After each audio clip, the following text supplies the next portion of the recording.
The Legend of Leelinau, written by Kathy Jo Morgan.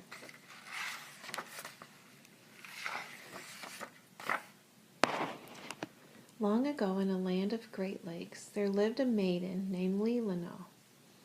She lived where hills of sand drifted between water and sky, not far from a dark and mysterious forest.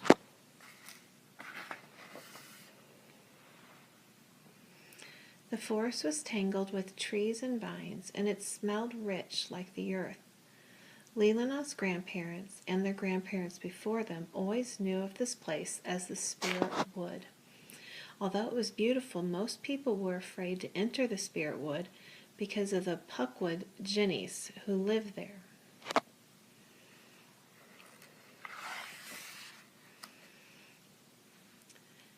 The Puckwood Jinnies were tiny fairies of the forest and known to play friendly but mischievous tricks on people.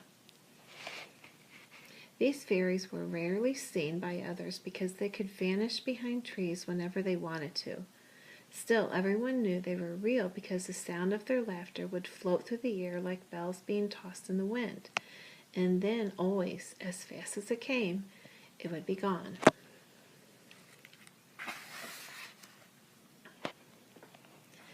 During the day, the fairies snatched whitefish from drying racks and stole berries from woven baskets.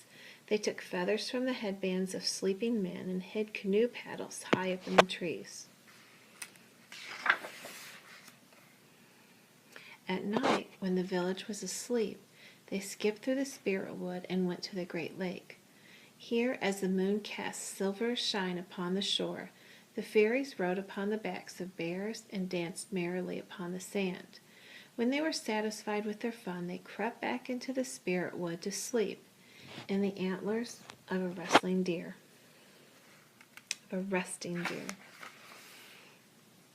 Most people were afraid of the Puckwood Jinnies and the Spirit Wood, but not Leelinau.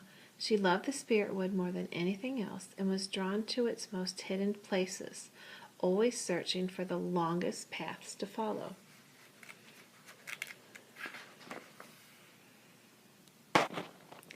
While in the Spirit Wood, Leelinau climbed the tallest trees that hung from their branches, bending them downwards as she jumped to the forest floor. She used fallen trees for secret bridges, stepping carefully along the way.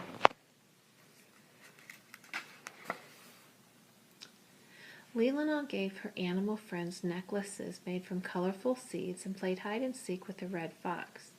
She made braids with forest grasses, weaving them around to make sturdy nests for mother birds. Sometimes she would make herself a soft bed out of leaves and ferns and lay down to rest.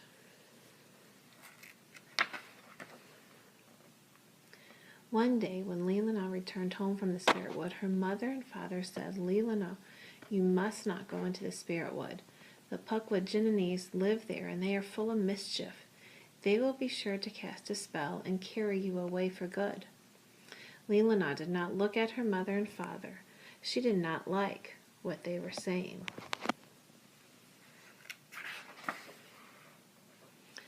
When Leelinau woke the next day, she tried not to think about the Spirit Wood. She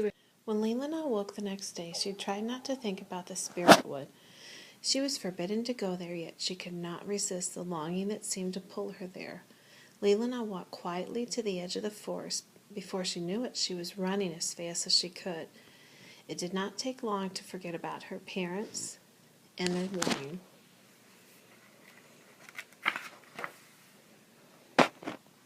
Leelinau was so happy to be in the Spirit Wood once again that she danced all around and then sat down amidst a mess of tree roots that fit her like a chair just made for her. As she sat there to rest, she heard strange noises. At first, Leelinau thought it was the sound of a baby robin trying to catch their first breath, or ferns being tossed in the wind.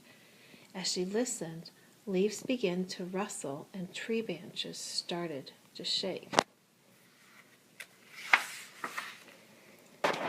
One by one, Puckwood Jinnies were coming from everywhere in the forest. They came from beneath roots of trees. They came from inside of flowers. They came from tiny forest paths and climbed out of robins' nests, saying, "We dance among the forest paths. We sing beneath the trees. Our sweet and gentle laughter floats like bells upon the breeze. Why don't you stay a little while before it's much too late? Today you are a tender child, and time will never wait. Leelinau joined hands with the fairy people and romped through the forest all day. They fed raspberries to black bears and played games with a jumping mouse. They were having such a wonderful time that Leelinau almost forgot to go home. When Leelinau returned, her parents said, "Leelinau, you disobeyed us. We forbid you to go into the spirit wood, and yet you return there. Why is this so? Why must you disobey us? There are Puckwood Jininees in the spirit wood, and they will cast a spell on you. Leelinau, you must not return there ever again." Meanwhile, Leelinau's parents worried that she was not tending to her work and would be enchanted away by the fairies if she went into the spirit wood again. In order to keep her from behaving so foolishly, they decided it was time for her to marry a young man from the village.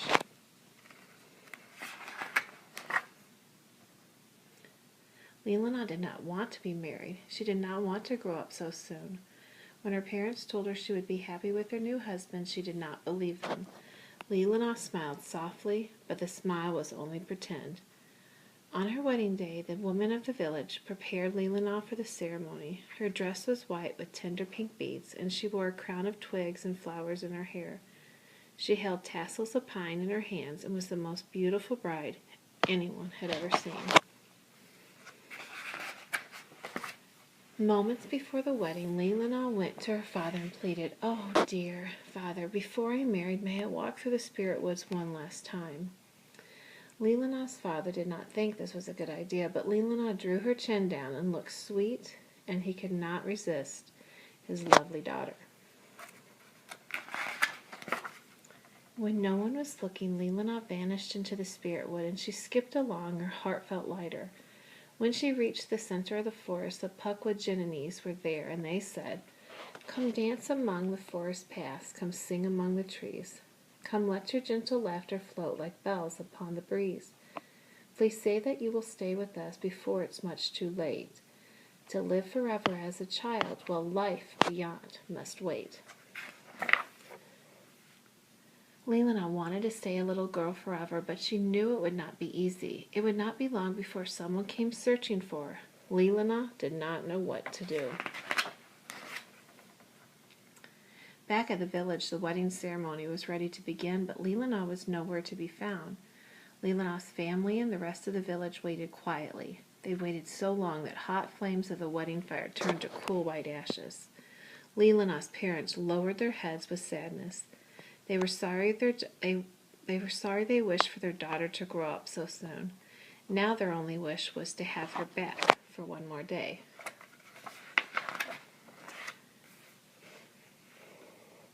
Just then a lone fisherman walked into the village. He said that late the night before he saw a beautiful princess dancing along the shore with fairies at her side, and it was the happiest sight he had ever seen.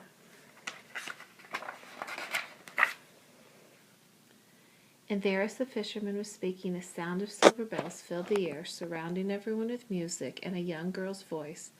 "I want to dance on forest paths and sing among the trees. I want to hear my laughter float like bells upon the breeze.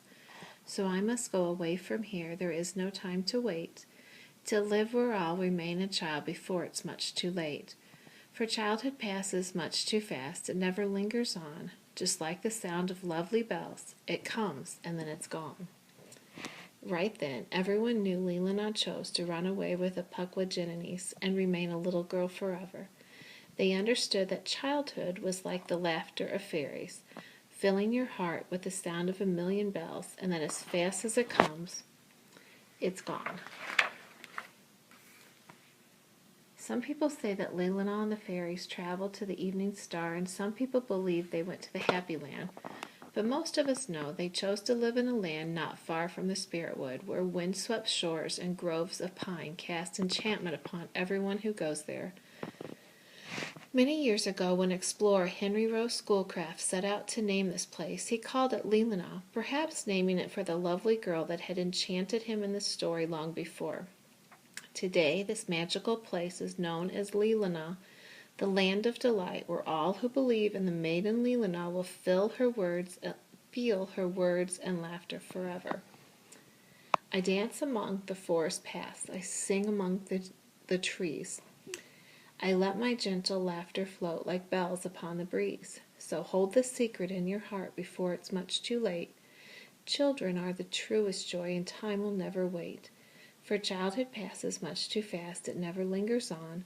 Just like the sound of lovely bells, it comes and then it's gone. The end.